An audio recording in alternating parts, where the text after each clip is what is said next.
warahmatullahi wabarakatuh.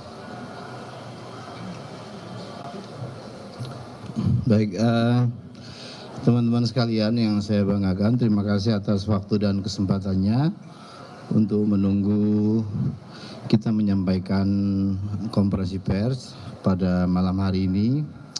Sebagaimana kita tahu, kemarin 19 Agustus kita semua sudah mengikuti proses PHPU Jilid 2, sidang terakhir di Mahkamah Konstitusi.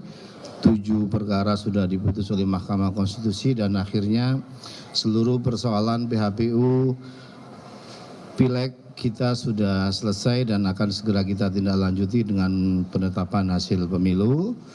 Dan dengan demikian clear sudah untuk sengketa hasil pemilu legislatif dan juga pilpres di Mahkamah Konstitusi. Nah, pada hari ini tadi bersamaan dengan kita sedang menggelar konsolidasi nasional persiapan Pilkada serentak 2024, kita semua di siang hari tadi sebagaimana kita sama-sama ikuti, kita mendapatkan informasi mengikuti adanya putusan Mahkamah Konstitusi. Kami akan bacakan saja draft atau rilis kami dari KPU menyikapi putusan Mahkamah Konstitusi yang mau tidak mau karena berkaitan dengan tahapan pencalonan yang sebentar lagi akan kita harus jalani, yaitu di tanggal 27 sampai 29 Agustus merupakan tahapan pendaftaran calon kepala daerah. Dan beberapa hari sebelumnya ada putusan Mahkamah Konstitusi untuk kemudian kita cermati bersama. Pada hari ini Selasa 20 Agustus 2024, Mahkamah Konstitusi telah membacakan putusan uji materi terhadap Undang-Undang Nomor 10 Tahun 2016 tentang perubahan kedua atas Undang-Undang Nomor 1 Tahun 2015 tentang penetapan peraturan pemerintah pengganti Undang-Undang Nomor 1 Tahun 2014 tentang pemilihan gubernur, bupati dan wali kota menjadi undang-undang pilkada yang akan berpengaruh terhadap tahapan pendaftaran pencalonan kepala daerah yang dilaksanakan 27 Agustus sampai 29 Agustus.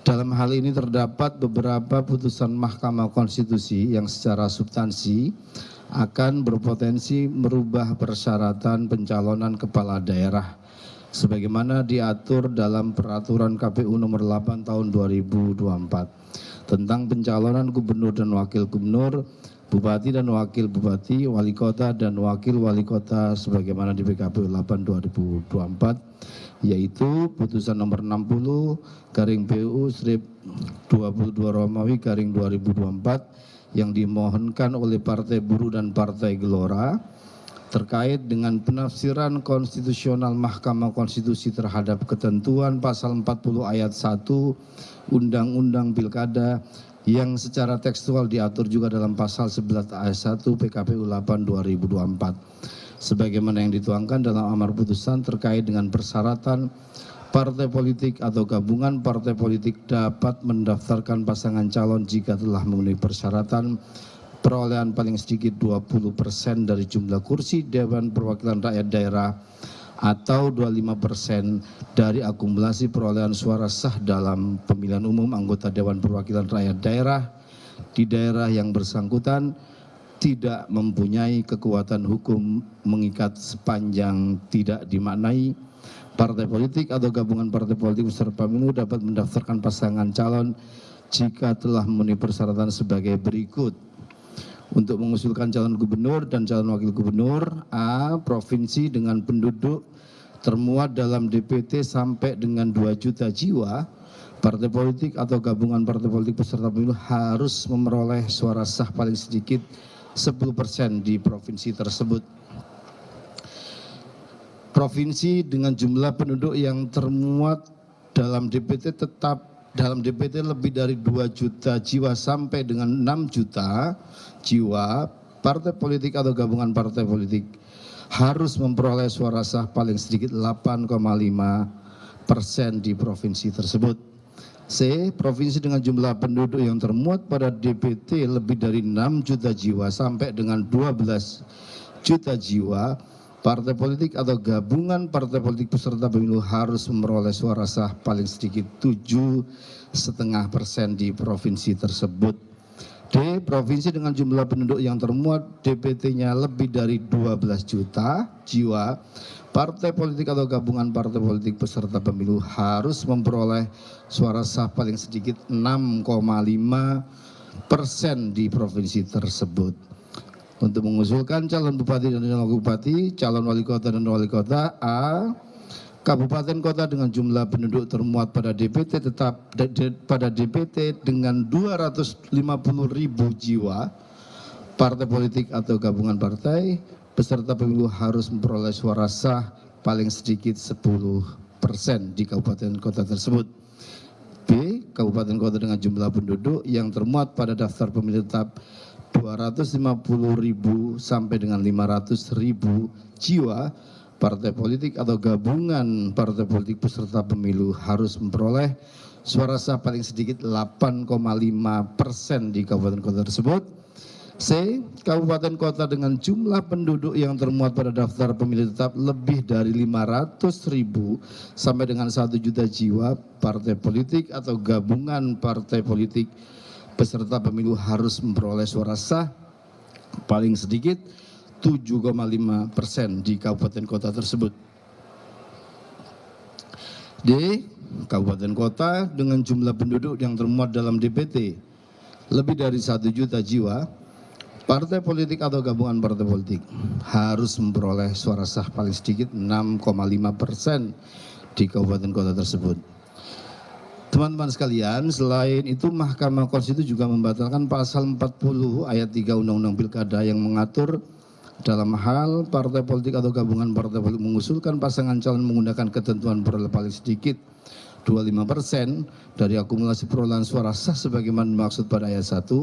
Ketentuan itu hanya berlaku untuk partai politik yang berhak kursi di Dewan Perwakilan Rakyat Daerah yang secara tekstual diatur dalam pasal 11 ayat 3 PKPU 8 2024. Kedua, putusan Mahkamah Konstitusi nomor 70 PUU Strip 22 Romawi garing 2024 terkait dengan persyaratan batas usia calon kepala daerah yang diatur dalam pasal 7 ayat 2 huruf C Undang-Undang Pilkada yang harus dipenuhi dalam proses pencalonan yang bermuara pada penetapan calon sebagaimana yang dituangkan dalam pertimbangan putusan Mahkamah Konstitusi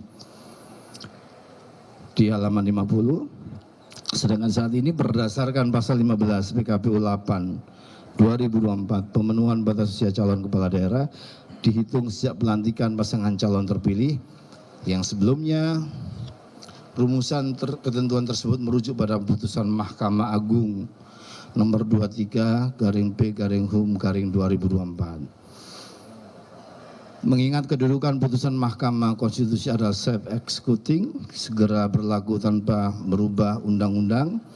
Dalam hal ini, teman-teman sekalian, KPU mengambil langkah-langkah sebagai berikut. Pertama, kami akan mengkaji lebih detail lagi salinan putusan Mahkamah Konstitusi tersebut, lebih komprehensif lagi untuk memahami secara utuh persyaratan calon kepala daerah yang konstitusional pasca putusan Mahkamah Konstitusi.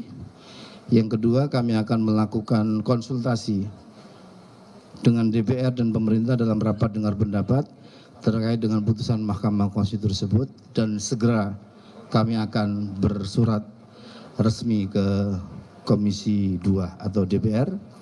Yang ketiga, kita menyosialisasikan kepada partai politik terkait adanya putusan ini. Yang keempat, tentu kami akan melakukan langkah-langkah lainnya yang diperlukan dalam rangka menindaklanjuti putusan Mahkamah Konstitusi sebelum tahapan pendaftaran calon kepala daerah dilaksanakan, termasuk melakukan perubahan PKPU 8 2024 sesuai dengan mekanisme pembentukan peraturan perundang-undangan. Ada konsultasi dan seterusnya tadi itu dengan memperhatikan tahapan dan jadwal pemilihan tahun 2024 sebagaimana tertera dalam Peraturan KPU Nomor 2 Tahun 2024. Teman-teman sekalian, Bapak Ibu sekalian, artinya KPU sebagaimana yang sudah akan melakukan langkah-langkah yang memang sudah seharusnya kita lakukan, konsultasi, membahas dengan para pihak untuk kemudian mengkaji putusan Mahkamah Konstitusi yang memang dibacakan beberapa hari menjelang masa pendaftaran calon kepala daerah akan segera dimulai. Demikian sebagai tindak lanjut atau sikap KPU atas putusan Mahkamah Konstitusi pada hari ini. Untuk selanjutnya kami pasti akan menginformasikan hal-hal berkaitan dengan perkembangan tahapan pilkada, perkembangan pendaftaran calon kepala daerah, dan juga pastinya perkembangan tahapan-tahapan lainnya secara periodik nanti kita akan sampaikan ke teman-teman media. Selanjutnya kami persilakan teman-teman yang lain jika ada materi yang ditambahkan. Silakan Pak Idam.